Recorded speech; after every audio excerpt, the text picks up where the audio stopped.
जय हिंद दोस्तों, नमस्कार। हमारे चैनल में आपका स्वागत है। आज हम कक्षा 11वीं के लिए आप लोगों के लिए हिंदी का पेपर लेकर आए हैं, जो कि आप लोगों के लिए बहुत ही महत्वपूर्ण होने वाला है। इस पेपर को बिल्कुल भी मिस मत कीजिएगा और ये पूरा पेपर ज़रूर देखिएगा। फुल डिस्क्रिप्शन है इसमें, विथ आपके एक आंसर के सहित पूरे क्वेश्चन आंसर इसमें सॉल्व किए गए हैं।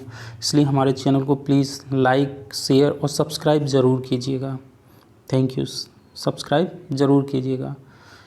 आइए हम देखते हैं। यहाँ पे आपका जो समय रहेगा 3 घंटे का, पूर्णांक 100 नंबर का रहेगा। और यहाँ पे ये देखिए, सबसे पहले देखते हैं हम वस्तुनिष्ठ प्रश्न, जो कि इस प्रकार है। रिक्त स्थानों की पूर्ति कीजिए और विकल्पों के आधार पर चयन कीजिए, इनका चयन करना है। तो यहाँ पे है, उपन्यास सम्राट के नाम से विख्यात हैं। तो जो उपन्यास के जो विख्यात हैं, वो प्रसिद्ध सम्राट माने जाते हैं, वो है प्रेमचंद जी को माना जाता है ना। तो यहाँ पे जो देखते हैं, मुंशी प्रेमचंद जी हैं, इनको उपन्यास सम्राट के नाम से जाना जाता है। और यह नाम इनको शरत चंद्र चट्टोपाध्याय जी ने इनका नाम उपन्यास सम्राट के नाम से संबोधित किया था, इनका नाम। नेक्स्ट है, यहाँ पे देखते हैं, श्री राम के बाल रूप का वर्णन मतलब ने किया। तो इनके जो श्री राम जी के बाल रूप का वर्णन है, वह तुलसीदास जी ने किया है। नेक्स्ट है, यहाँ पे आचार्य रामचंद्र शुक्ल के अनुसार हिंदी साहित्य के इतिहास को भागों में विभक्त किया गया है। तो हिंदी साहित्य के जो है, रामचंद्र शुक्ल के द्वारा हिंदी साहित्य के इतिहास को 4 भागों में बांटा गया है। यहाँ पे नेक्स्ट देखिए, काव्य की शोभा बढ़ाने वाले तत्व को अलंकार कहा जाता है। अलंकार मतलब आभूषण होते हैं और ये सुंदरता को बढ़ाते हैं, इसलिए ये क्या है, अलंकार। यहाँ पे आंसर क्या होगा, अलंकार। शोभा को बढ़ाते हैं, काव्य की शोभा को। नेक्स्ट है, भक्तिकालीन साहित्य में की आराधना की गई है। जो भक्ति काल में है, ईश्वर की आराधना की गई है। और भक्तिकालीन कवि हैं, चाहे तुलसीदास हों, चाहे सूरदास हों, और आपके मलिक मोहम्मद जायसी हैं, कबीर जी हैं, ये सभी कौन हैं, भक्तिकालीन कवि हैं। आइए नेक्स्ट देखते हैं, क्वेश्चन नंबर 2। नीचे दिए गए वाक्यों के लिए सही विकल्प चुनकर लिखिए। तो यहाँ पे उलाहना कविता में रमलू भगत प्रतीक हैं। तो जो रमलू भगत हैं, जो वह किसके प्रतीक हैं, उलाहना में निम्न वर्ग के क्या है, प्रतीक हैं उलाहना में। नेक्स्ट देखिए, भारतेंदु युग का नामकरण किस साहित्यकार के नाम पर रखा गया है। तो भारतेंदु जो युग है, वो हरिश्चंद्र जी के नाम पर रखा गया है। नेक्स्ट है,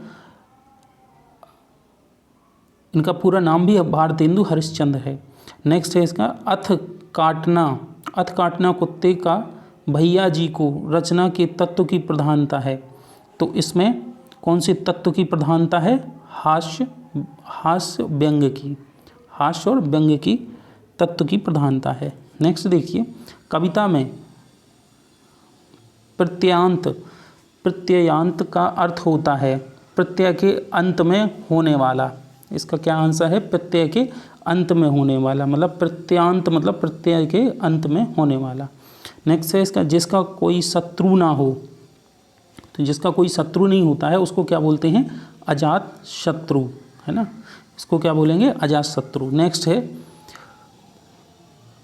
यहाँ पे मिलान कीजिए, सही जोड़ी का मिलान करना है यहाँ पे हमें। तो धर्म की झांकी, तो ये धर्म की झांकी क्या है, एक आत्मकथा है। धर्म की झांकी आत्मकथा है। विवेकानंद, इनका संबंध किससे है, शिक्षा से, है ना। इनका संबंध शिक्षा से। गिरि प्रत्यय, तो गिरि प्रत्यय है, प्रत्यय माने जो पीछे लगाए जाते हैं शब्द, है ना। जैसे पन, तो बालपन, लड़कपन, है ना, बचपन, है ना। तो इस तरीके से जो पीछे लगाए जाते हैं उन्हें प्रत्यय कहे जाते हैं। और उपसर्ग लगाए जाते हैं जो शब्द के पहले लगाए जाते हैं। इबादत मतलब होता है पूजा करना। उपमा एक अलंकार है। तो ये आप लोगों की सही जोड़ी बन चुकी है। नेक्स्ट देखिए, एक शब्द में या एक वाक्य में एक शब्द में उत्तर दीजिए। महादेवी वर्मा का संस्मरण किसके जीवन से संबंधित है? महादेवी वर्मा का जो संस्मरण है वह है राजेंद्र प्रसाद। यहाँ पे क्या है? राजेंद्र प्रसाद, इनके राजेंद्र प्रसाद के जीवन से संबंधित है। नेक्स्ट देखते हैं, माखनलाल चतुर्वेदी ने उलाहना कविता में किसे उलाहना दिया है? तो इन्होंने उच्च वर्ग को, इसका आंसर क्या है? उच्च वर्ग को क्या दिया है? उलाहना दिया है। नेक्स्ट देखते हैं, मिठाई वाला बच्चों के लिए क्या लाता था? तो मिठाई वाला भाई है तो क्या लाएगा? मिठाई ही लाएगा वो तो, है ना। तो मिठाई लाता था बच्चों के लिए। बिहारी ने अपनी रचना किस छंद में की है? बिहारी ने अपनी रचना किस छंद में की है? तो बिहारी जो है उन्होंने दोहे में कही है ना, दोहे में कही है। और इनका जो छंद की जो रचना है वो है बिहारी सत्संग के नाम से जानी जाती है। नेक्स्ट है, तुलसीदास के आराध्य कौन से देवता थे? तो तुलसीदास जी के आराध्य हैं वह श्री राम हैं। तुलसीदास चंदन के से तिलक करें रघुवीर, तो जो रघुवीर हैं वो श्री राम जी हैं। बस इन्हीं के नाम पे मतलब तुलसीदास जी के कौन हैं? आराध्य हैं। नेक्स्ट है, वे शब्द जो शब्दांश के अंत में लगकर शब्द के अर्थ को परिवर्तित कर देते हैं प्रत्यय कहलाते हैं। ये सही है, क्योंकि अभी बताया गया था कि जो शब्द के अंत में लगते हैं वह प्रत्यय होते हैं और जो शब्द के पहले लगते हैं वह उपसर्ग होते हैं। सूरदास ने, नेक्स्ट देखते हैं, सूरदास ने राम की संपूर्ण लीलाओं का वर्णन किया है? तो सूरदास जी ने राम की लीलाओं का वर्णन नहीं किया है, उन्होंने श्री कृष्ण की बाल लीलाओं का वर्णन किया है। तो यहाँ पे यह सत्य है। राजेंद्र बाबू महादेवी वर्मा द्वारा लिखित अविस्मरणीय संस्मरण है? तो ये बिल्कुल सत्य है, राजेंद्र बाबू महादेवी वर्मा द्वारा लिखा गया है। एकांकी का सामान्य अर्थ एक अंक वाला होता है? तो ये बिल्कुल सत्य है, एकांकी मतलब एक अंक वाला होता है। नेक्स्ट है, ऐसे शब्द जो परस्पर समान अर्थ का बोध कराते हैं विलोम शब्द कहलाते हैं? तो ये असत्य है। ये कैसा है? असत्य है। नेक्स्ट देखते हैं, राजेंद्र तथा विद्यालय शब्द की संधि विच्छेद कीजिए। तो राजधन इंद्र, तो राजेंद्र में है राजधन इंद्र बराबर राजेंद्र, है ना। तो जो राजेंद्र हैं ये कौन सी है? गुण संधि के अंतर्गत आते हैं, है ना। गुण संधि बनती है इनसे, है ना, गुण संधि बनती है राजेंद्र में। नेक्स्ट यहाँ पे विद्यालय, विद्या धन आलय, तो ये विद्यालय जो कि है ये है इनकी है दीर्घ संधि के अंतर्गत आती है ना, दीर्घ संधि के अंतर्गत आती है ये विद्यालय, दीर्घ संधि, और राजेंद्र गुण संधि के अंतर्गत आते हैं। नेक्स्ट यहाँ पे देखते हैं समास, विग्रह कीजिए। कमल मुख, कमल जैसा मुख यानी कर्मधारा है, विग्रह करना है। कमल जैसा मुख मतलब कर्मधारा है, कर्मधारा है, समास आ जाएगा इसमें। और माता पिता में माता और पिता मतलब इसमें दोनों पद प्रधान होते हैं, पहला और दूसरा पद दोनों पद प्रधान होते हैं। वहाँ पे कौन सा होता है? द्वंद्व समास होता है, द्वंद्व समास होगा यहाँ पे, है ना। नेक्स्ट देखते हैं ता तथा पन प्रत्यय लगाकर एक एक शब्द बनाइए, है ना। तो जो ता और इसमें जो एक एक शब्द बनाना है, तो यहाँ पे जो ता वाला शब्द बनेगा तो जैसे कि सफलता, है ना, आधुनिकता, आधुनिकता, तो यहाँ पे जो ता लग रहा है ये प्रत्यय लग के, पन लड़कपन, है ना, बचपन, बालपन आदि, तो ये पन लग गया है और यहाँ पे ता लग गया है। नेक्स्ट देखते हैं संपन्न एवं नीति शब्द का विलोम, तो संपन्न का आ जाएगा क्या? तो जो संपन्न है, संपन्न का आ जाएगा विपन्न, संपन्न जो धन संपत्ति और हर चीज़ से क्या होता है, संपन्न होता है। और यहाँ विपन्न मतलब जो गरीब होता है, जिसके पास कुछ नहीं होता है, विपन्न। नीति का अनीति हो जाएगा, है ना, नीति का अनीति हो जाएगा, आ लग जाएगा इसमें, है ना। नेक्स्ट देखते हैं आनंद एवं ईश्वर शब्द के पर्यायवाची।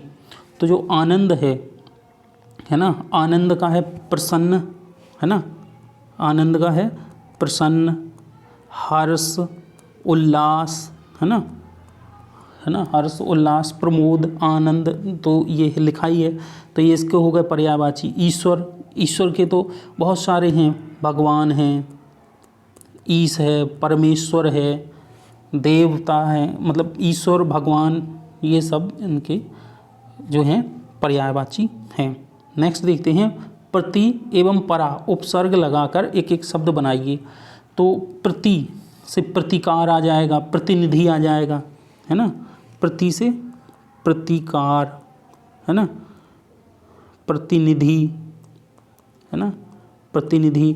अब परा से पराजय, है ना, पराकाष्ठा, है ना, और पराक्रम, है ना।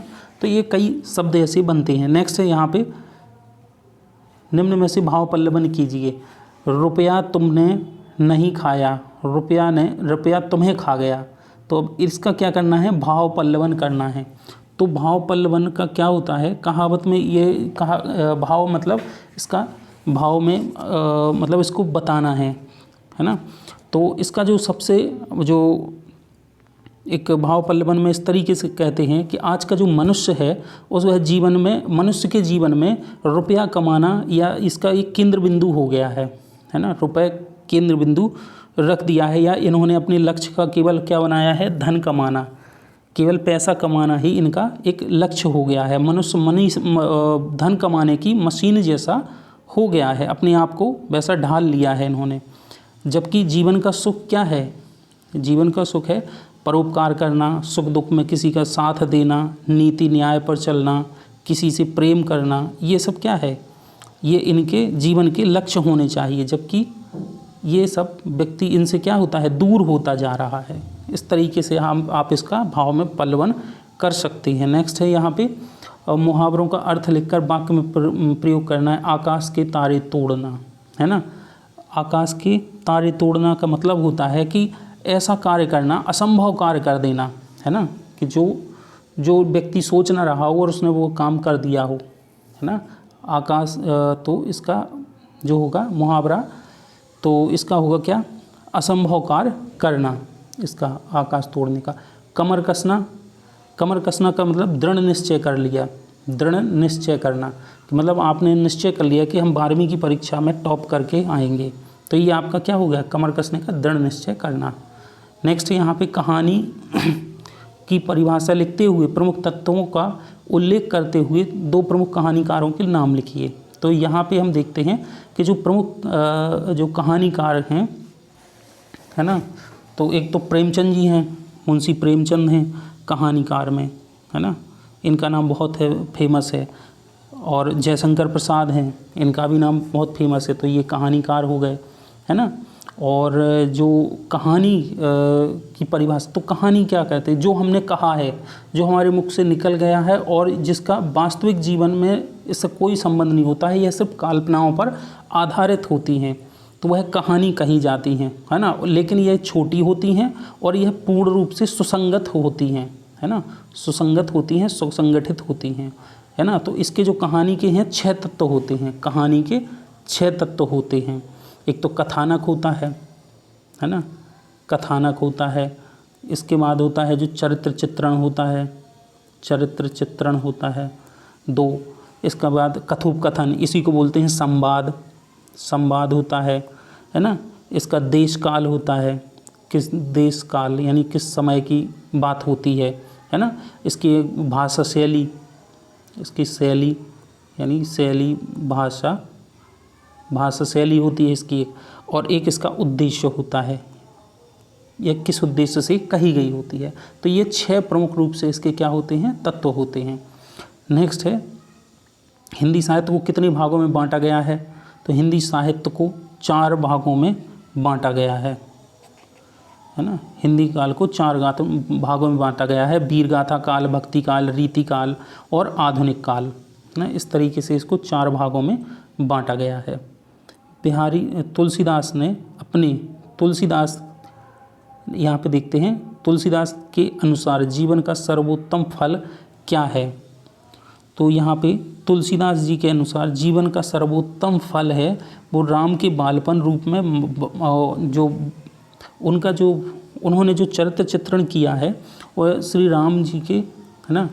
उन्होंने राम के जीवन का वर्णन किया है, उन्होंने बालपन का वर्णन किया है, बालपन का वर्णन किया है। और उसी को ही है अनुराग, मतलब कैसे खेलते थे, कैसे चलते थे, तो उन्हीं का उन्होंने क्या किया है, वर्णन किया है। और उसी को क्या बोलते हैं, वह सर्वोत्तम फल मानते हैं अपने आप में। नेक्स्ट है यहाँ पे, अपने देश संवारे कविता में कर्म को कवि ने किन रूपों में व्यक्त किया है। तो यहाँ पे कवि ने अपनी जो अपना देश संवारी कविता में कवि ने नवयुवकों को कर्म के पथ पर सतत चलने का मतलब चुनौतियों से सामना करने के लिए मतलब उन्होंने बल दिया है। यानी कि वो कैसे बने, अपने कर्म के पथ पर चलें। और कवि ने अपने इस माध्यम से मानवता और समता और व्यक्तित्व को क्या करें, निखारें और इसे प्रशस्त करें और देश की उन्नति में क्या करें, देश की उन्नति में योगदान दें, ये उन्होंने कहा है। यहाँ पे नेक्स्ट है, बिहारी ने अपने दोहों के माध्यम से सज्जन के प्रेम की क्या विशेषताएं बताई हैं। तो बिहारी ने अपने सज्जन के प्रेम की, जो सज्जन व्यक्ति होता है उसका जो प्रेम होता है वो चमकदार होता है, इस तरीके से बताया उन्होंने, चमकदार बताया है ना। कि उनका जो होता है जो प्रेम होता है वह चमकदार होता है, स्थायी स्वभाव वाला होता है ना। उनका जो प्रभाव होता है वह स्थायी होता है। और उन्होंने रंगीन कपड़ों के समान बताया है कि जो जैसे रंगीन कपड़े जो अपना रंग नहीं छोड़ते हैं, उसी तरीके से जो सज्जन व्यक्ति होते हैं तो उनका जो चरित्र होता है या जो उनका प्रेम होता है वह उनके चले जाने के बाद भी बना रहता है। नेक्स्ट देखिए यहाँ पे माखनलाल चतुर्वेदी जी उलाहना कविता के माध्यम से अमीरों से उनके जीवन में किस तरह से परिवर्तन की आशंका करते हैं। तो यहाँ माखनलाल चतुर्वेदी जी अपने दुख दर्द अनुभव, उन्होंने अपने दुख दर्द का अनुभव करें, उन्होंने उलाहना दिया है, उच्च वर्ग को उलाहना दिया है और उन्होंने कहा है कि अपने दुख दर्द का अनुभव करें। और छोटे व्यक्तियों का मतलब जो अपन से जो जाति में छोटे हैं या मतलब जिनके पास संपत्ति नहीं है, संपत्तिहीन व्यक्ति हैं, उनसे क्या करें, मतलब उनके दुख दर्द को बांटें, छोटे व्यक्तियों के साथ घुल मिल कर रहें और अपनी शक्ति का उपयोग है ना किसी व्यक्ति के ऊपर दुरुपयोग ना करें उसका, इस तरीके से उन्होंने कुछ बताया है। नेक्स्ट है, आग में पड़ी धरती से कवि का क्या आशय है। आग में पड़ी धरती का तात्पर्य है शासक अभिचारी और विलासी हो गए हैं। मतलब जो शासक है कि मतलब एक होता है शासक वर्ग और एक होता है शासित वर्ग, शासक है ना, शासक वर्ग। तो जो शासक वर्ग है जहाँ पे जैसे अभी जो नेता है, मंत्री वगैरह है होते हैं तो वो शासक के अंतर्गत आते हैं और वो कैसे हो गए हैं, अब वो विलासी हो गए हैं, अभिचारी हो गए हैं। वह अपना जो प्रजाहित में कार्य न करके केवल तलवार की ताकत का अंतिम सत्ता को सुरक्षित करना चाहते हैं। मतलब वो अपनी सत्ता को सुरक्षित करना चाहते हैं, चाहे उसके लिए उन्हें कोई भी कीमत चुकानी पड़े, है ना। और उन्होंने ये कहा है कि ऐसे निरंकुश शासक का प्रतिकार कवि, कलाकार एवं उज्ज्वल चरित्र के धनी और ज्ञानी व्यक्ति ही कर सकते हैं। और इनका जो प्रतिकार है, इनका जो प्रतिकार कौन कर सकता है, एक चरित्र धनी व्यक्ति और जो ज्ञान से संपन्न होता है वो व्यक्ति, वही कर सकता है। जब तक चरित्रवान कलाकार, बुद्धिमान का समाजों में सम्मान नहीं होगा तब तक आग में पड़ी धरती कराहती रहेगी और उसका भार कम नहीं होगा। इस कहानी से ये तात्पर्य। नेक्स्ट है यहाँ पे देखिए प्रश्न क्रमांक इसमें 13 में सिद्ध कीजिए कि 2 बैलों की कथा अपने उद्देश्य में पूर्णतः सफल कहानी है। तो यहाँ पे इन्होंने जो प्रेमचंद जी हैं, प्रेमचंद की एक कहानी है जिसमें हीरा और मोती 2 बैल होते हैं है ना। तो वह 2 बैल होते हैं, उन्होंने और बड़ा ही मार्मिक उसका मतलब कहानी के माध्यम से चरित्र चित्रण किया है। इन्होंने कहा है कि जैसे मनुष्य होते हैं, जैसे मानवीय आचरण और मनुष्य की अनुभूति जैसे होती है, वैसे ही पशुओं को भी अपनी समान उनकी अनुभूति होती है ना। मनुष्य की तरह ही पशु हर्ष, विषाद, सुख, दुख और अपने व पराये की अनुभूति करते हैं। उसी प्रकार से जो हीरा और मोती नामक 2 बैल के माध्यम से उन्होंने कहा है कि मनुष्य और पशु के बीच में संवेदना स्थापित की है तथा जीवन मूल्यों के विस्तार को बताया है और उनके एक दूसरे के प्रति संवेदनशीलता को व्यक्त किया है। नेक्स्ट है यहाँ पे शक्ति सिंह के स्वभाव में परिवर्तन क्यों आया। तो यहाँ पे देखते हैं, शक्ति सिंह एक ऐसे व्यक्ति थे जो अपने देश के प्रति निष्ठा नहीं रखते थे, है ना, किंतु उन्होंने महाराणा प्रताप के अनुभव और संघर्ष और देशभक्ति की जो उत्कृष्ट भाव को देखा, उनके पराक्रम को देखा, तो उन्होंने अपनी शक्ति सिंह ने अपनी कायरता एवं गद्दारी के ग्लानि हुई, उन्हें कायरता और ग्लानि हुई और उन्होंने अपने स्वभाव को उसके विपरीत क्या किया, उन्होंने अपने स्वभाव को बदल लिया। महाराणा प्रताप के जीवन की इसकी रक्षा करने के लिए फिर उन्होंने संकल्प किया और उन्होंने संकल्प ले लिया कि हम इनकी जीवन भर क्या करेंगे, रक्षा करेंगे। नेक्स्ट है यहाँ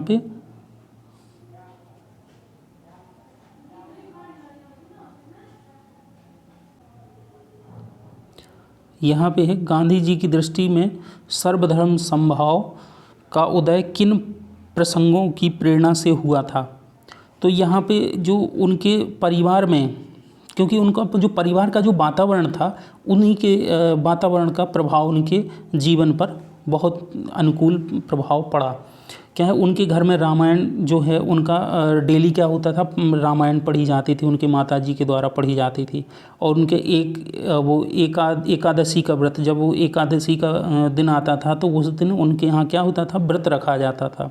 राजकोट में संप्रदायों के प्रति समभाव यानी समान भाव रखने की प्रेरणा मिलती थी उन्हें। तो एक ऐसा माहौल था वहाँ राजकोट में, है ना। और उनके जो पिता जी के जो मित्र थे वो कोई मुस्लिम थे तो कोई पारसी थे, तो उनको धार्मिक लोगों में उनको विभेद करने की भी कोई इस तरीके से विभेद करने की भी कोई ऐसी नहीं मिली है उनको लीड। तो वो सही धर्मों का क्या करते थे, सम्मान करते थे। और वह वैष्णव मंदिर, शिवालय, श्री राम मंदिर में वो जाया करते थे। इसी कारण से उनको सर्वधर्म समभाव के उनके मन में या उत्पत्ति हुई, उनको प्रेरणा भी मिली उससे। नेक्स्ट है यहाँ पे पद्यांश की प्रसंग सहित व्याख्या कीजिए। मरकट डिब्बे सा खुला ग्राम, जिस पर नीलम नम आच्छादन, निरुपम हिमांत से स्नग्ध शांत, निज शोभा से हरता जनमन। तो यहाँ पे ये जो है ये पंक्तियाँ श्री जो है सुमित्रा नंदन पंत, है ना, सुमित्रा नंदन पंत की रचना है। सुमित्रा नंदन पंत की ये रचना है और ये ग्राम श्री पाठ से ली गई हैं। ग्राम श्री पाठ से ये रचनाएं ली गई हैं और इसमें इन्होंने ग्राम के सौंदर्य का सजीवन वर्णन किया है। और इस पंक्ति में इन्होंने गांव के जीवन का सौंदर्य का वर्णन किया है, सजीव वर्णन किया है। और इन्होंने कहा है कि नीलमणि के डब्बे के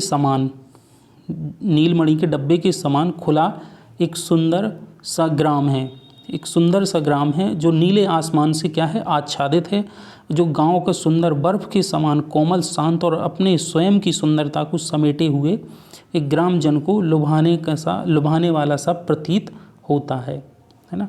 निरुपम हिमांत स्नग्ध शांत, मतलब कि एक बर्फ के समान ये कैसा है, एकदम शांत है। और ऊपर कैसा है, नीला आसमान है जो बहुत ही शोभायमान हो रहा है ना। तो उन्होंने इस तरीके से उसका वर्णन किया है और यह गांव के जन यानी लोगों को लुभाने वाला सा प्रतीत होता है। नेक्स्ट है यहाँ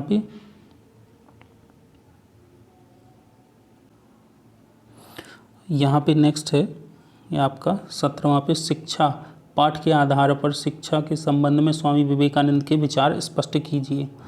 तो यहाँ पे स्वामी विवेकानंद ने शिक्षा के स्वरूप और उसके उद्देश्य को मौलिक रूप से व्यक्त किया है। उनका मानना है कि जो विश्व का असीम ज्ञान मनुष्य के मन में समाहित है, कि कहीं नहीं मिलता है, मनुष्य के मन में ही होता है। जो असीम ज्ञान होता है मनुष्य के मन में ही, है ना, होता है और ये समाहित होता है। और शिक्षा इसी ज्ञान का अनावरण करती है। शिक्षा सकारात्मक सोच को जगाती है। जब आप शिक्षित होंगे, शिक्षा क्या होती है? सकारात्मक जो ज्ञान है उसका सकारात्मक ज्ञान को या सोच को जगाती है और यह सोच मनुष्य की प्रतिष्ठा का आधार बनती है।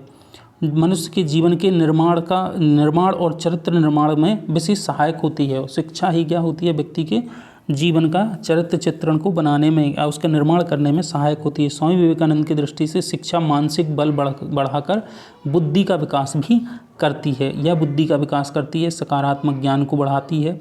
इस तरीके से इन्होंने जो स्वामी विवेकानंद जी ने शिक्षा के प्रति अपने जो है विचार प्रकट किए हैं। नेक्स्ट है अधोलिखित पाठ में पढ़कर, मतलब ये आपको यहाँ से ये पढ़ना है, इसका भाव मतलब ये आपको इसमें इसके आंसर बताने हैं।